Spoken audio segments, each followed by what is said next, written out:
Precious from Elgon Advocates. Tubadde mu kooti ku musango gwa grenade client waffe gwe yamugulako mukyala Abdulaziz Kiroto. Poliisi yasooka neesamoninga grenade official kweyanjula ku police statement, wabula teyasobola okulabikako okutuusa poliisi we yakozesa obuyinza bwayo neemukwata ku mpaka neemuwaliriza n'akola statement ne fayiro negenda mu kooti ne bagisanctioninga era ne bamuleeta wano ku kooti wano we tuli. Tubadde ku kooti nga buli omu waali complaina nti atuuseeko leeti naye ne bakola application ya bail.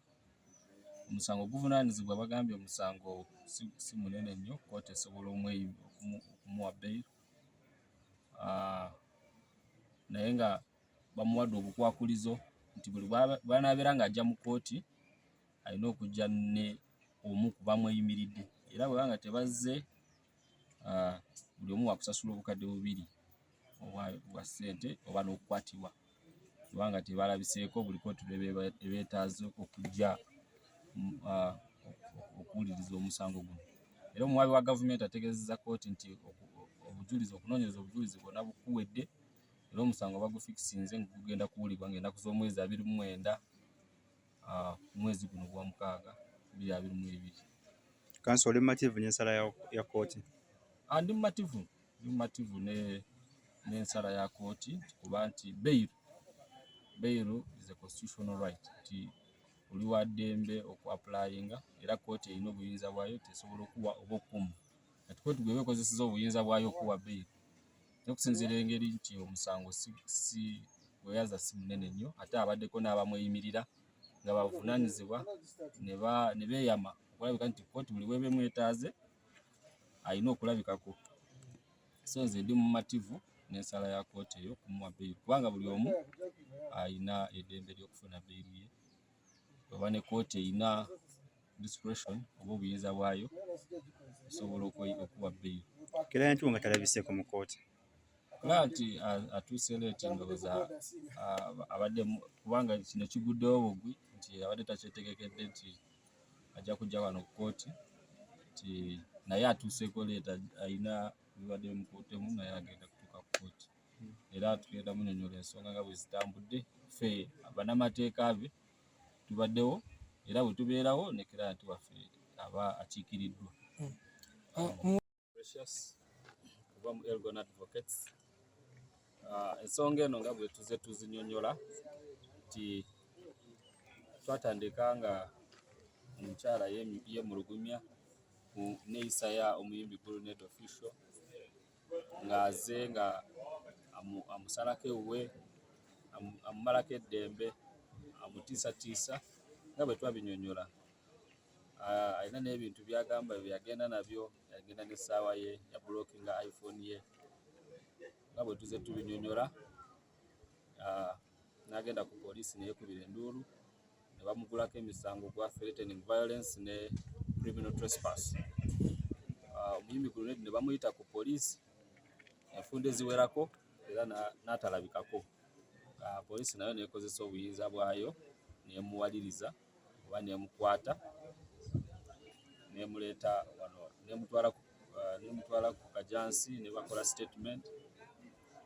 So ekiro yesterday poliisi we Emukutte n'asula e Kajansi poliisi, then fayiro neeretebwa wano ku kooti ey'e Kajansi n'asomebwa emisango.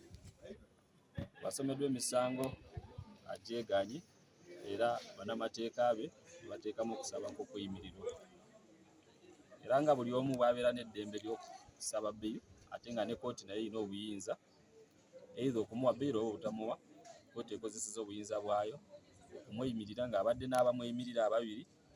Kooti era ebawadde obukwakulizo okuli nti buli bw'abeera nga anajja ku kooti ajja amweyimiridde, buli bw'aba nga anajja mu kooti ajja n'omuntu omu amweyimiridde.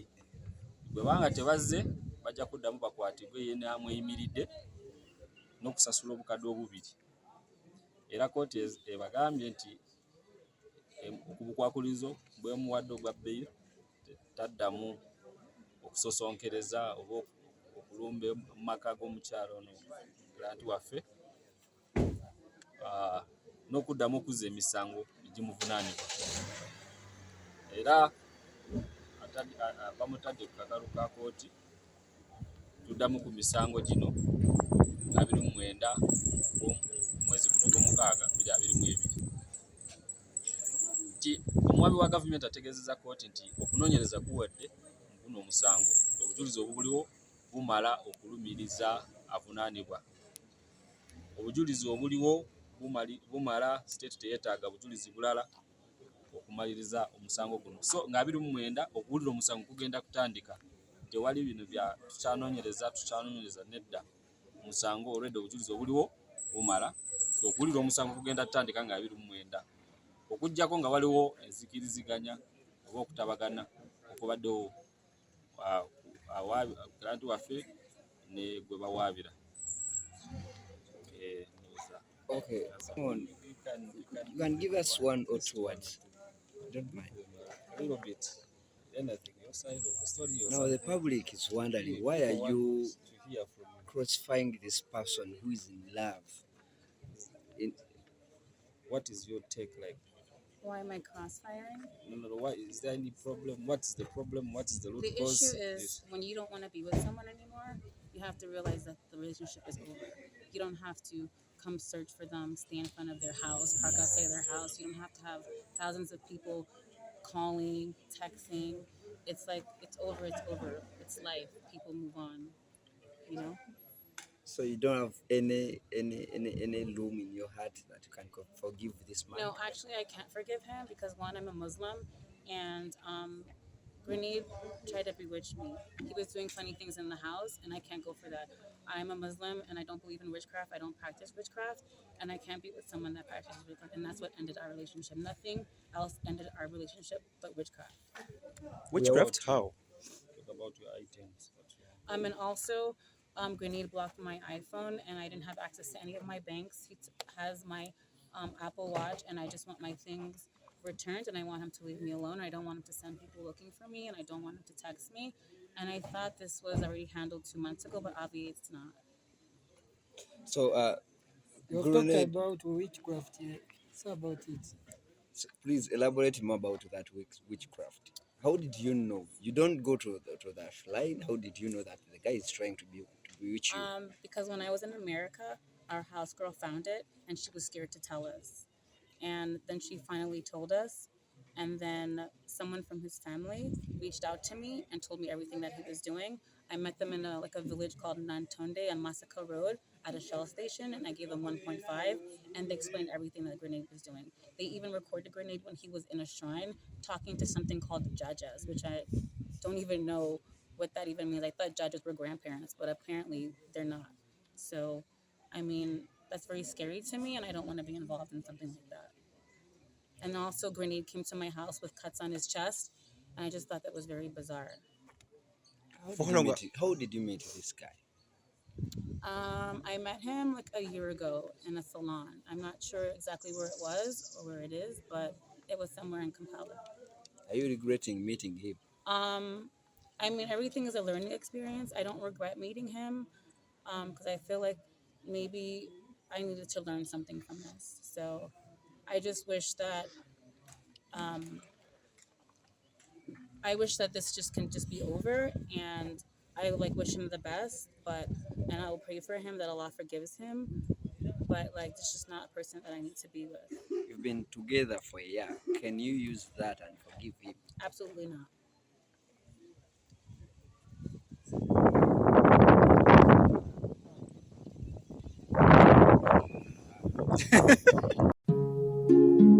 oyagala omukolo gw'ogwenjawulo gubeere n'ebijjukizo mu nnyumba yo kankwanjulire ba King Montage Photo Studio ffe bakafulu mu kkuba ebifaananyi n'okukola vidiyo. Olina wedding, birthday party, kukyala, nika, baby shower, photoshoot oba music shoot na buli kimu kyonna ky'oyagala ffe tusobola okuwa ebijjukizo ebirungi eri ebirooto byo ate nno mwana wattu kusintiiza omuntu wa bulijjo. Tusangibwa Nankulabe ku Bitaala ku Prime Tower Level 3 Room D04. Okumanya ebisingawo tukubire ku namba zino: noti 7 noti 2 emu noti 4 emu 25 oba noti 755 3 731 oba noti 777 noti 23 4 noti 5. King Montage Photo Studio ffe tusobola okuwa ebijjukizo ebirungi ate nno mwana wattu kusintiiza omuntu wa bulijjo.